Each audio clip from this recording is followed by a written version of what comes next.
the suppression of the use of marijuana and of the forces lurking behind it are the most important jobs this department is now engaged in. In 1930, the records on marijuana in the Washington office of the Narcotics Division scarcely filled a small folder like this. Today, they fill cabinets. Welcome, ladies and gentlemen, Coloradians and everyone that's smart enough to listen from the outside. One of the most amazing plants we've ever discovered. The pot party, the trippers, the grasshoppers, the hip ones, all gathered in secrecy and flying high as a kite. I got weed pots. Welcome back, ladies and gentlemen, to another episode of Stoned Appetit. With your host, as always, it's me, Kip. To my right, I got CB. How are you, CB?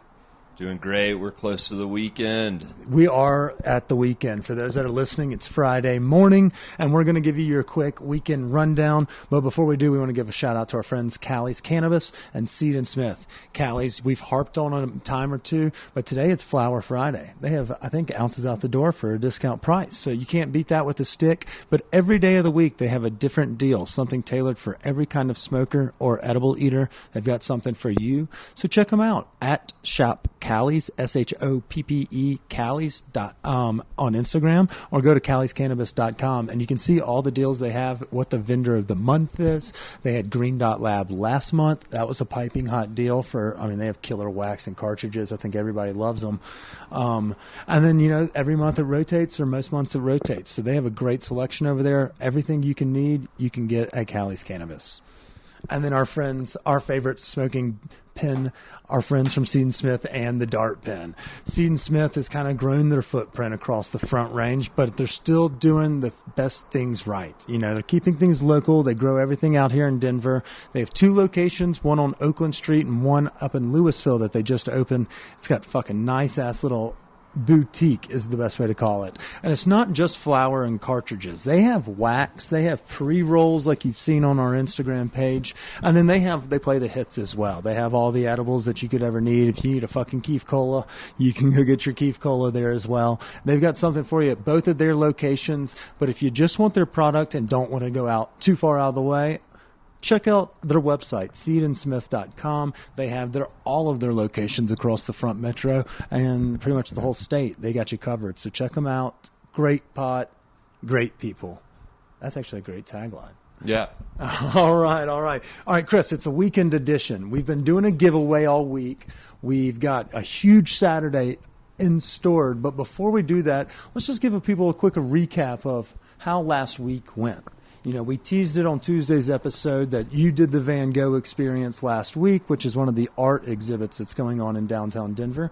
Give us a little more nitty-gritty. Is the bang worth the buck? Date night, party with the crew? Give us a little rundown.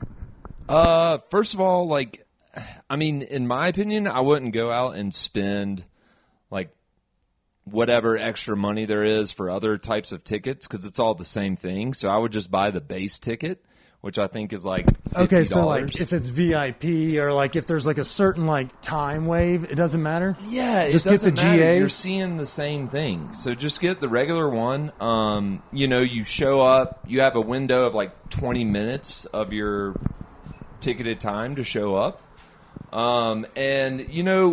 We're surprised by, I thought it was an exhibit type thing where you were walking and meandering through. Yeah. This is just 2 rooms, and they're showing the same video in both rooms. But the rooms are there's a couple of different mirror type objects set up. But anyways, the overall experience, the graphics, the way the music works with the art, the way the images flow, it's all really, really impressive. And I don't think I wasted my money. When you led off with that segment, I was like, oh shit, he's about to just dunk on Van Gogh. But no, the bang is worth the buck. Yeah, and it's just really cool because the art just kind of fades in and then comes up, and the projections go down on the floor. So kind of during the Starry Night projection, you're getting random stars show up down on the floor, and then that wavy pattern and stuff. So overall, it was really neat. And definitely, if you want to, you can go sober. But I highly recommend not going sober. Yes. What was your means, and give us a rundown on that? So, first of all, went out with my buddy, and we split a chocolate that was gifted to us. How'd it treat you? Give us the rundown on that, because we are a pot podcast, but with the legal psilocybin and everyone kind of dabbling in it, folks want to know where to start, how to go. What was the dosage, appropriation, things along those lines for this vibe? Yeah, we started off a little light, got a good little head buzz, and then once we got in, we decided to up the game, and we ate a little bit more. Hell yeah! So you kind of like let it set in, kind of felt out your surroundings, and like, was it family friendly? Like, was it a bunch of kids running around? Or there were definitely kids in there and families in there, but I mean that doesn't faze you. Yeah, I mean the whole room, it's a big ass room, and on all sides of the room is the story going on. Okay, so it's not like you're actually like dealing with other folks. It's not like Meow Wolf where you walk in there, take a seat on the floor, and then just enjoy. Oh fuck yeah! And it's got cocktails too. It's a bar opening. Yeah, they've got bars in the window, and you can. Like we sat down and watched. We kind of came in at a weird time, so I can just picture you sitting in the middle of this room, cross-legged, just tripping and smiling. Oh yeah, we were spun up, smashed. I can't wait to do this. Or I guess mushed. But yeah, so we ended up going in kind of towards the tail end of one of the shows. So we stayed for the full thing, and then we actually just sat around in there for a little bit longer and watched a repeat.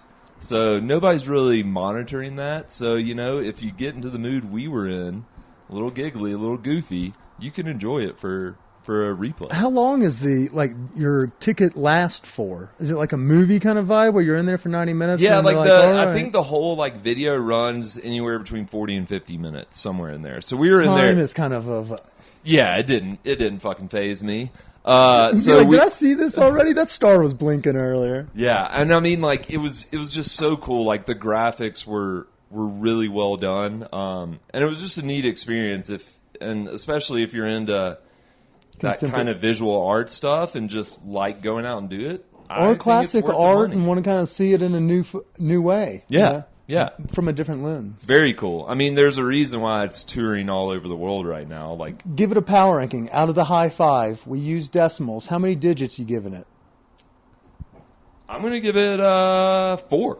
Okay, so 4. A flat 4. I don't like had it been like an exhibit where you could do a little more walking. 4, 5, 4, 6 could have been. Yeah, it could have been up there on a 5. Oh wow. Okay, so it's still hot hitting on appropriate levels. Yeah, check it out. All right, so that wasn't the only thing we got into last week. So we had a little Van Gogh experience, but we also got to go tee off on a restaurant I wasn't too familiar with, and I'm not sure if you were, but it's right there in the dairy block. We got to go eat at Foraged Sushi and Japanese yakitori. I don't know. It's like a date night sushi house.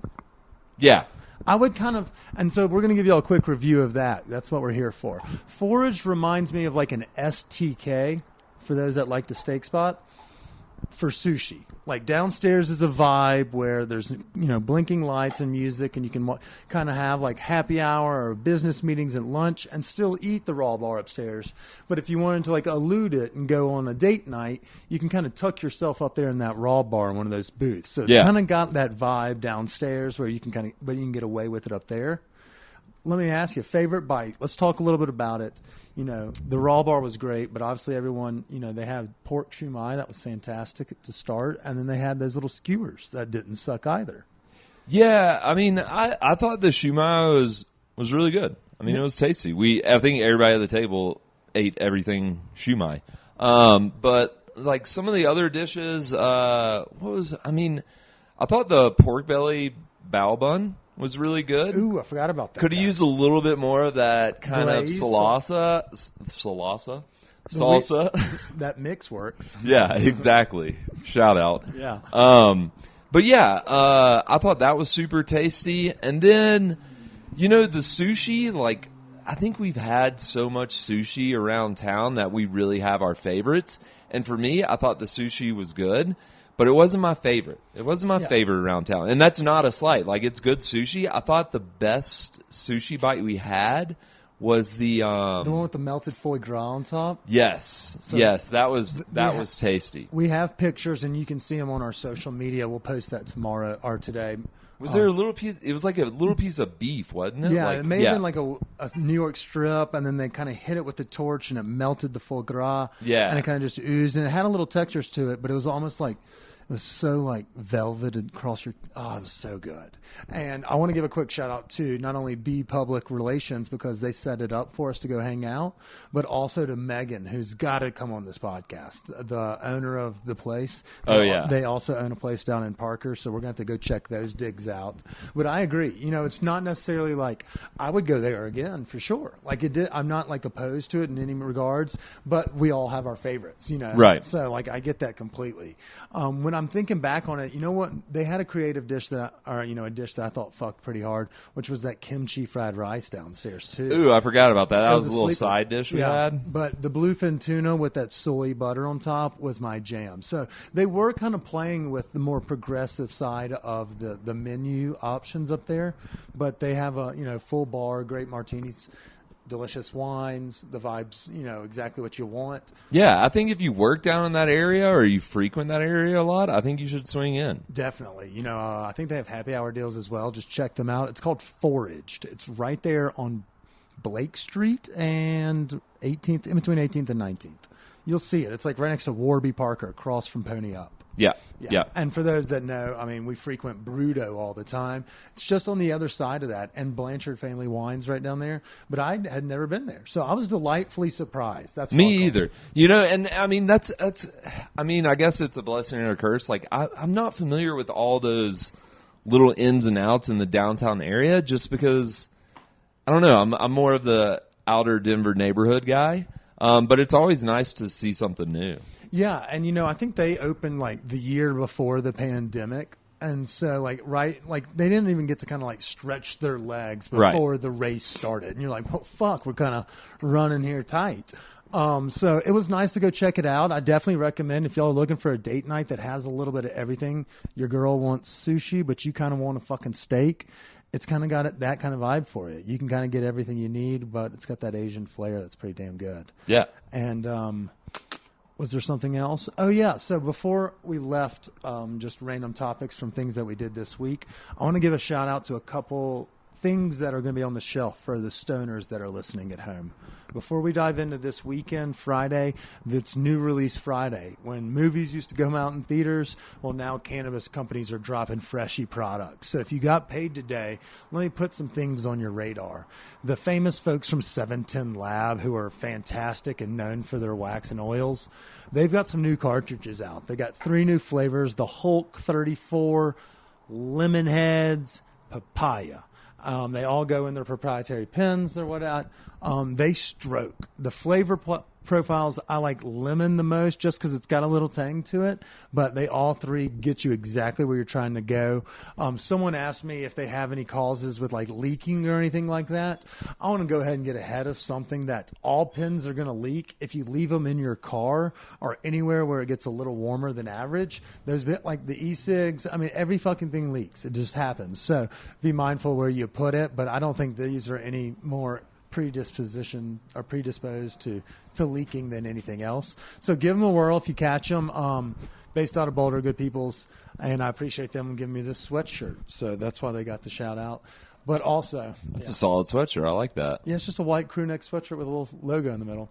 But also, we got to do a pretty cool tour and an episode, so we can kind of tease that. But a new product is on the shelf. If you want to give us that quick skinny, Chris. Yeah, so yesterday, or whenever, this past week, we went out to Med Farm and got to speak with some really cool people, and that whole operation is just crazy, so definitely tune into that episode. But as we were leaving, they let us sample, or gave us some samples of a new product they're releasing, and it's called Mix. Yep, the Mix. I think it's Mix. I think it's got, and it's MYX. Yes. They made it as difficult as possible. Right, yeah. And you'll hear about this when you tune into the episode. But basically, they have PhD level scientists working on their crew, and they're coming up with developing ways for cannabis to be enjoyed, and they're also doing research on the